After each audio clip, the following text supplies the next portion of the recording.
তো কান টানলে অটোমেটিক্যালি মাথা চলে আসে, এই প্রবাদটা আমরা ছোটবেলা থেকে শুনে অভ্যস্ত। কেন আজকের আমি ক্লাসের শুরুতে এই কথাটা বললাম, তার কারণ তোমরা যারা মিসলেনিয়াস মেন্স এর প্রিপারেশন নিচ্ছ ডেসক্রিপটিভ পার্টের জন্য, মনে রেখো তোমরা কিন্তু অন্যান্য যে কোনো মেন্সের জন্য কিন্তু প্রিপেয়ার্ড হয়ে যাচ্ছ আগে থেকেই। তো কান অটোমেটিক তোমরা ধরে টানাটানি করছো মানে মাথা আসবেই। মাথা বলতে আমি ক্লার্কশিপ বা ডব্লিউবিসিএস যেগুলো পিএসসির মেন পরীক্ষা বলছি, সেগুলো তোমার অটোমেটিক্যালি কিন্তু তৈরি হয়ে যাচ্ছে। সুতরাং এই ক্লাসের মাধ্যমে তুমি কিছু হারাচ্ছ না, উল্টে তুমি কিছু গেইন করছো, যেগুলো অন্যান্য স্টুডেন্টদের থেকে তোমাকে অনেকটা এগিয়ে দিচ্ছে। তো আজকের আমরা পিএসসি মিসলেনিয়াস মেন্স এর উপর একটা ক্লাস করব, এবং বলে রাখছি এখান থেকে একটা কোশ্চেন কিন্তু আসে, আর একটা নাম্বার কিন্তু খুব ইম্পর্টেন্ট একটা মেন্স পরীক্ষার ক্ষেত্রে। তো তুমি যখন জানো এখান থেকে কোশ্চেন আসবে, তো তোমাকে কিন্তু একটু কেয়ারফুলি ক্লাসটা দেখতে হবে। তো প্রথমেই দুটো আমি কোশ্চেন দেখেছি, দেখো, who is the present prime minister of Thailand. Basically এটা 2018 মেন্সে জানতে চেয়েছিল যে প্রেজেন্ট প্রাইম মিনিস্টারের নাম কি থাইল্যান্ডের, সালটা 2018 মেন্স পরীক্ষা। সেকেন্ড কোশ্চেনটা দেখো, name of the president of Indonesia at present 2019 সালের মেন্সে এসেছিল প্রেসিডেন্টের নাম ইন্দোনেশিয়ার। এখন কি পিএসসি এতটাই পাগল হয়ে গেল যে যা খুশি তাই পরীক্ষায় দিয়ে দিচ্ছে? না না না না, এর নিশ্চয়ই একটা তো কারণ আছে। হঠাৎ করে ইন্দোনেশিয়া, হঠাৎ করে থাইল্যান্ড কেন এলো? এখন তোমরা যারা ম্যাক্সিমাম কোচিং ইনস্টিটিউটে পড়ো, তারা খেয়াল করে দেখবে তোমাদের কাছে এই মুহূর্তে যারা মেন্সের প্রিপারেশন নিচ্ছ, একটা লম্বা প্রেসিডেন্ট প্রাইম মিনিস্টারের লিস্ট ধরিয়ে দেবে এবং বলবে সোজা সাপটা মুখস্থ করতে, এবং সেটার সংখ্যা কত? 100 ছাড়িয়ে যেতে পারে। তুমি বলো তো, একটা মার্কস পাওয়ার জন্য তুমি কি 100টা দেশের প্রেসিডেন্টের নাম, প্রাইম মিনিস্টারের নাম থ্রু আউট মুখস্থ করতে হবে? না, তার কোনো সায়েন্টিফিক ওয়ে আছে? কিছু নাম মনে রাখলে সেখান থেকে কমন পাওয়ার চান্স বেশি আসে, এইটা তুমি খেয়াল করবে। তো সিএসডিজি সেই কারণেই, মানে সিভিল সার্ভিস ফর দেশি গাইজ, আমরা তোমাদেরকে সেই গাইডেন্সটা দিতে চাই যেটা কম সময় তুমি অতিবাহিত করে ম্যাক্সিমাম টার্গেট অফ মার্কসে কিন্তু অ্যাচিভ করতে পারো। আর ক্লাসের শুরুতেই একটা বলে রাখি, বাংলাদেশ, শ্রীলঙ্কা এবং পাকিস্তান আমাদের মেনলি ভারতবর্ষের প্রতিবেশী যে তিনটে কান্ট্রি, এই তিনটের কান্ট্রি অলওয়েজ ইম্পর্টেন্ট। কোনো কারণ ছাড়াই হোক বা কারণ থাকা হোক, সব সময়ের জন্য পরীক্ষার জন্য ইম্পর্টেন্ট। তো তোমাদের কাজ থাকবে বাংলাদেশ, শ্রীলঙ্কা এবং পাকিস্তান এই তিনটে দেশের প্রাইম মিনিস্টারের নাম এবং প্রেসিডেন্টের নাম একদম ঠোঁটের আগায় মুখস্থ করে রাখা মেন্সের আগে, আর কমেন্ট বক্সে আমাদেরকে জানাও। বাকি যেগুলো ইম্পর্টেন্ট, যেগুলো থেকে কোশ্চেন আসার চান্স প্রবল, তো সেগুলো আমরা তোমাদের সঙ্গে আলোচনা করব। আবারও বলছি, আমরা শুধু প্রাইম মিনিস্টার, প্রেসিডেন্টের নাম পড়াবো না, এর মধ্যে আরো যে রিলেটেড ইম্পর্টেন্ট টপিক হতে পারে, যেগুলো অন্যান্য পরীক্ষার ক্ষেত্রেও তোমাদের কাজে আসতে পারে, সেগুলোও আমরা টাচ করে যাব। তো চলো শুরু করা যাক ক্লাস। প্রথম কান্ট্রি দেখো, গুয়ানা। আনকমন নাম, বাট পরীক্ষায় কমন হতেও পারে। কেন হবে সেটা লাস্টে বলবো। তো গুয়ানার ক্যাপিটাল দেখো জর্জ টাউন। জর্জ টাউন হচ্ছে ক্যাপিটাল অফ গুয়ানা, এবং গুয়ানা দেশের প্রেসিডেন্টের নাম মোহাম্মদ আরফান আলী। মোহাম্মদ আরফান আলী। দেন 2 নম্বর অপশনে এসো, 2 নম্বর কান্ট্রি ব্রাজিল। খুব ইম্পর্টেন্ট, খুব ইম্পর্টেন্ট, আবারও বলছি খুব ইম্পর্টেন্ট। তার কারণ আমাদের দেশের প্রধানমন্ত্রী PM attended the G20 summit in Rio de Janeiro. Rio de Janeiro শহরে আমাদের দেশের প্রধানমন্ত্রী গিয়েছিলেন কি করতে? 19তম, যেটা 2024 সালে হয়ে গেল, সেই G20 সামিটে পার্টিসিপেট বা অংশগ্রহণ করতে। বুঝতে পারছো, দেশের প্রধানমন্ত্রী গিয়েছে একটা দেশে, তার ইম্পর্টেন্টটা পরীক্ষা অটোমেটিক হবে। আর তার উপরে দেখো G20 সামিট। এবারে দেখে নাও ব্রাজিল এর ক্যাপিটাল কি? ব্রাসিলিয়া। ব্রাজিলিয়া হচ্ছে ক্যাপিটাল অফ ব্রাজিল, এবং ব্রাজিলের প্রেসিডেন্টের নাম লুলা ডা সিলভা।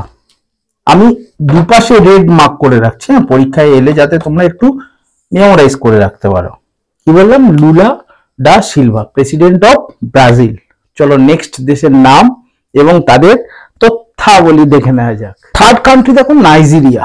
নাইজেরিয়া ক্যাপিটাল কি? আবুজা, ABUJA, আবুজা, এবং সেই দেশের প্রেসিডেন্টের নাম বোলা তিনুবা।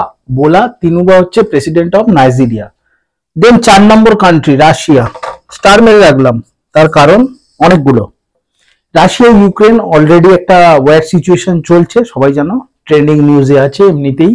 তার উপরে আরেকটা বড় খবর, সেটা হচ্ছে 16তম ব্রিক্স সাবমিট হয়েছিল কিন্তু রাশিয়াতে, এবং আমাদের দেশের প্রধানমন্ত্রী মানে PM attended 16th bricks submit, যেটা রাশিয়াতে হয়ে গিয়েছে, সেখানে কিন্তু উনি গিয়েছিলেন। তো নর্মালি আবারও বলছি, দেশের প্রধানমন্ত্রী গিয়েছেন প্লাস এরকম একটা ইম্পর্টেন্ট সাবমিট, যার জন্য রাশিয়া কিন্তু খুব ইম্পর্টেন্ট। ক্যাপিটাল কি? মস্কো, সবার জানা। প্রেসিডেন্ট ভ্লাদিমির পুতিন, সেটাও সবার জানা।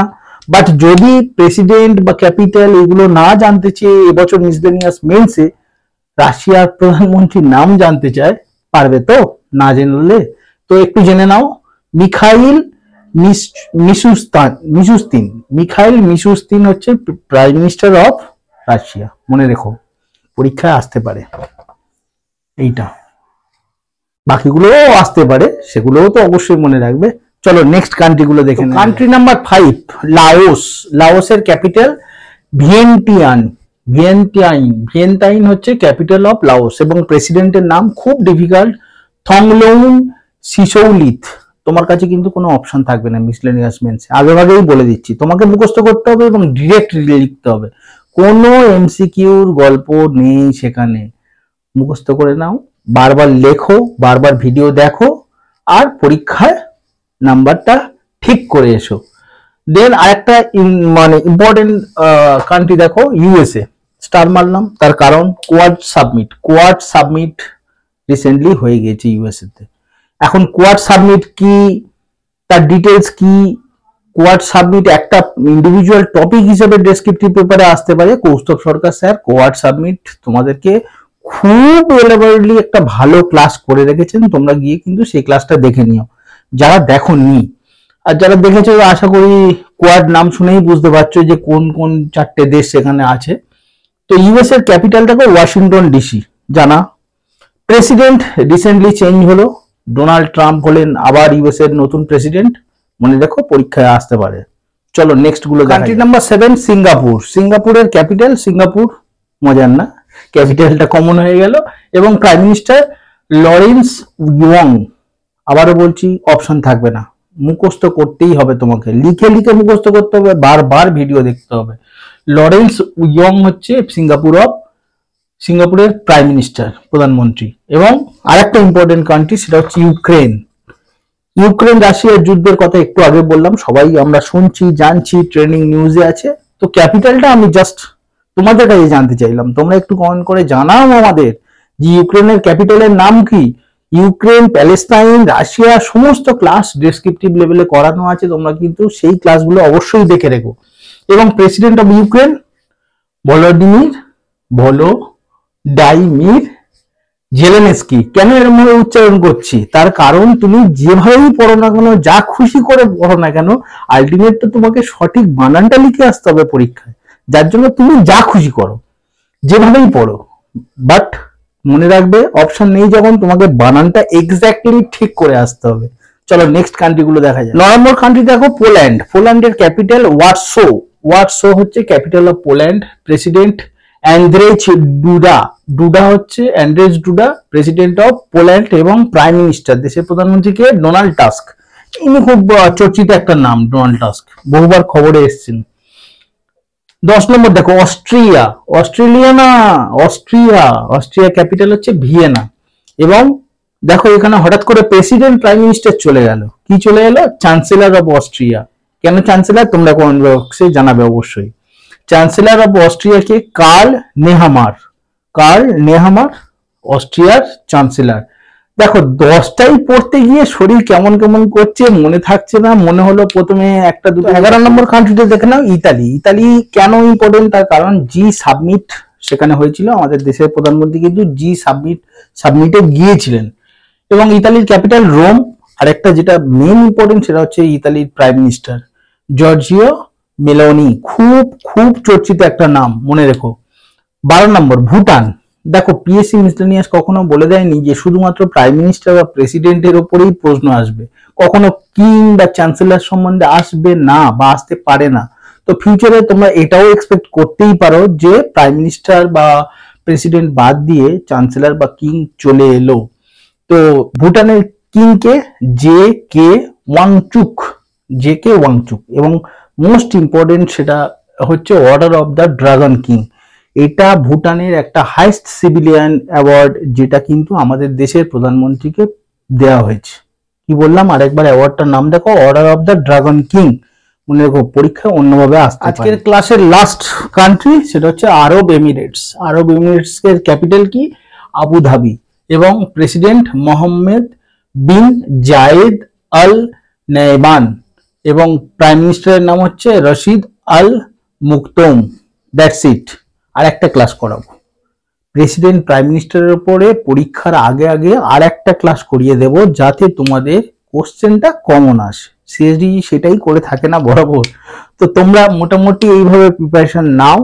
আর এখানে এই আরব এমিরেটস এর কথা মনে পড়লো বলে, এখানে একটা হিন্দু টেম্পল রিসেন্টলি ইনগুরেট করেছেন আমাদের দেশের প্রধানমন্ত্রী। তোমরা কি জানো সেই টেম্পলটার নাম কি? বাপস টেম্পল, BAPS।